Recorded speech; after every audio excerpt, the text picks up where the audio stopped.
আমাদের দেশে তো মনে করে মানুষ যে বৃদ্ধকালের ব্যাপার হলো হজ, সারা জীবন যা ইচ্ছে তাই করলাম, উল্টা পাল্টা সবকিছু করলাম, শেষে গিয়ে 7 খুন মাপের একটা পরোয়ানা নিয়ে আসলাম। না, এটা একটা ভুল ধারণা। আসলে হজ কাদের ফরজ এটা জানবো আমরা। জি, দেখুন আল্লাহ কোরআনে বলেছেন যে ওয়ালিল্লাহি আলান নাস হিজ্জুল বাইতি মান ইসতাতা ইলাইহি সাবিল, আল্লাহর জন্য যারা আল্লাহর ঘরে আসার সামর্থ্য রাখে তাদের জন্য আল্লাহ তাআলা হজকে ফরজ করে দিয়েছেন। কি এখন এটার ব্যাখ্যা কি? এটার ব্যাখ্যা হাদিসে আছে, সেটা হলো যে ব্যক্তি এই হজের পুরো খরচ, যে কথা প্যাকেজ এ প্যাকেজ বি এরকম থাকে, তো কোন একটা প্যাকেজ মূল্য তার কাছে আছে এবং পুরো হজের সফরকালীন সময় তার পরিবারের ভরণ পোষণের খরচ আছে, এরকম যার কাছে আছে তার উপর হজ ফরজ। এটা যেই বয়সেই হোক না কেন, তিনি ইয়াং হোক, তিনি নারী হোক, তিনি পুরুষ হোক, সেটাই। আমাদের দেশে তো মনে করে মানুষ যে বৃদ্ধকালের ব্যাপার হলো হজ, সারা জীবন যা ইচ্ছে তাই করলাম, উল্টা পাল্টা সবকিছু করলাম, শেষে গিয়ে 7 খুন মাপের একটা পরোয়ানা নিয়ে আসলাম। না, এটা একটা ভুল ধারণা। আপনি আমরা কেউ জানি না যে কবে এসে আমাদের জান কবজ করবে। পৃথিবীর কত মানুষ আছে যাদের উপর হজ ফরজ ছিল, হজ করতে পারেনি। আল্লাহ নবী সাল্লাল্লাহু আলাইহি ওয়াসাল্লাম বলছেন, ওমর রাদিয়াল্লাহু তাআলা আনহু বলছেন যে ব্যক্তি ওয়াজাদা সাআতান, যে ব্যক্তির সামর্থ্য আছে অথচ সে হজ করেনি, আমি জানি না লিয়ামুত ইয়াহুদিয়ান আও নাসরানিয়ান, সে কি ইহুদি হয়ে মারা গেল নাকি সে খ্রিস্টান হয়ে মারা গেল। কত ভয়ঙ্কর কথা। অর্থাৎ সে মুসলমান হয়ে মারা যাবে না যদি তার উপর ফরজ হয় কিন্তু সে হজ করেনি। এই জন্য আমরা বলবো যে যারা যুবক আছেন, যুবক থাকতেই বিশেষ করে হজে যাওয়া উচিত। সামর্থ্য থাকতেই, মানে শারীরিক সামর্থ্য থাকতেই করা উচিত।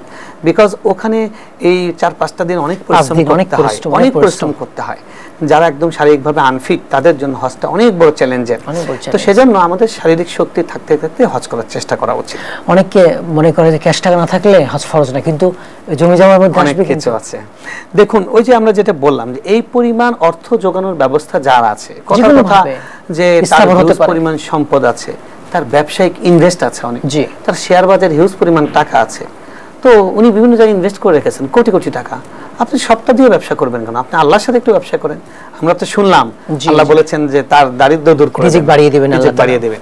তো সুতরাং এরকম যার কাছে আছে, অর্থাৎ এই পরিমাণ টাকার মালিকানা যার আছে, আপনার 20টা ফ্ল্যাট আছে, অনেক মানুষ আছে 7টি 10টি ফ্ল্যাট, উত্তরা একটা, গুলশানে একটা, বাড়িধারায় একটা, বলে কিচ্ছু নাই আমার, খালি 3টা বাড়ি আছে ভাই, জাকাত খান, আপনার কিছুই নেই।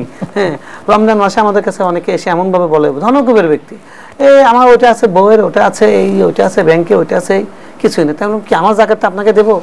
এটা কোন ধরনের ফাঁকিবাজি কথা বলে? আল্লাহকে দিতে পারবেন, এটা তো একটা সৌভাগ্যের বিষয়, এটা প্রাউড ফিল করার বিষয় যে আল্লাহ আমাকে সম্পদ দিয়েছে, আমি তাকে দিচ্ছি। তো আল্লাহ যদি আমাকে হজ করার সামর্থ্য দিয়ে থাকেন, হজে যাওয়ার জন্য তো আমাদের উদ্গ্রীব থাকা উচিত যে ওখানে আল্লাহর ঘর দেখতে পারবো, যেটাকে সারা জীবন সামনে রেখে সিজদা করেছি। ওখানে গেলে আমি আল্লাহ নবীর কবরে গিয়ে সালাম দিতে পারবো, যেটা আমার সারা জীবনের একটা নববী, 1000 টাকা সওয়াব পেয়ে যাব। যেখানে গেলে আমি 500 টাকা 1000 টাকাতে সওয়াব আমি পাবো, এবং সেখানে আল্লাহ রাসূল সাল্লাল্লাহু আলাইহি ওয়াসাল্লামের স্মৃতি বিজড়িত কত কিছু আছে।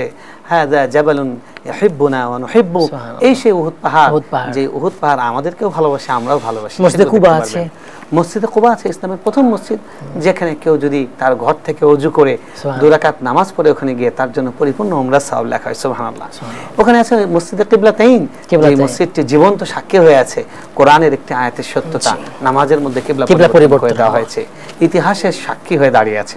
এরকম অনেক স্মৃতি ওখানে রাসূল সাল্লাল্লাহু আলাইহি ওয়াসাল্লামের জীবন্ত স্মৃতি আছে, কতগুলো কূপ আছে, কত পাহাড় আছে, যেখানে রাসূল সাল্লাল্লাহু আলাইহি ওয়াসাল্লাম পবিত্র কদম পড়েছে, সাহাবীদের স্পর্শ পড়েছে। সাহাবীরা যেখানে পৃথিবীর ইতিহাস সৃষ্টি করেছে, মানবতার ইতিহাস পাল্টে দিয়েছেন। পৃথিবীতে তিনি আসার আগে ছিল নিষ্পেষণ, জুলুমের তন্ত্র, তিনি এসে পৃথিবীতে ইনসাফ কায়েম করেছেন। আজকে নারী অধিকারের জন্য আমাদের নারীরা গলা ফাটায়, তারা চিল্লায়, তারা অনেক কথা বলে, ইসলামকে অনেক সময় ব্লেমও দেয় জেনে না বুঝে।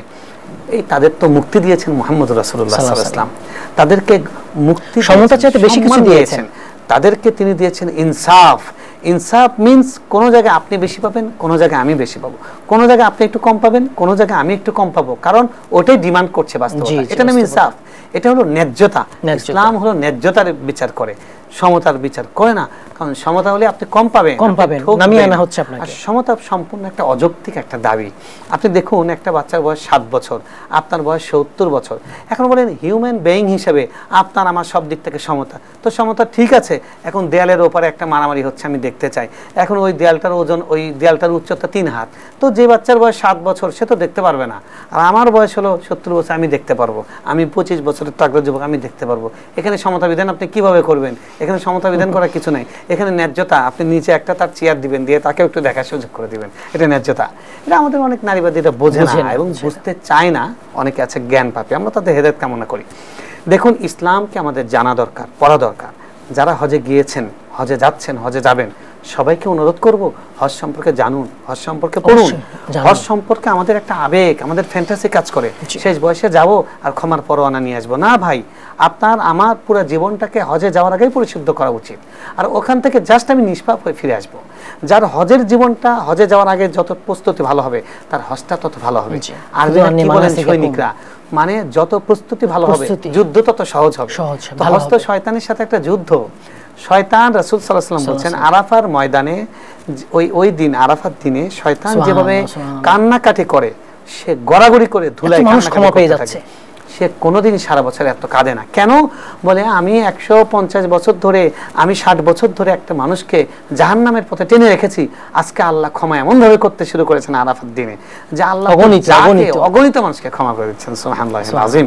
তো সুতরাং আমরা হজের এই বিধানগুলো জানার চেষ্টা করব, হজ বোঝার চেষ্টা করব, এবং জেনে বুঝে আমাদের ইয়াং বয়সে শক্তি থাকতে যাওয়ার চেষ্টা করব হজে।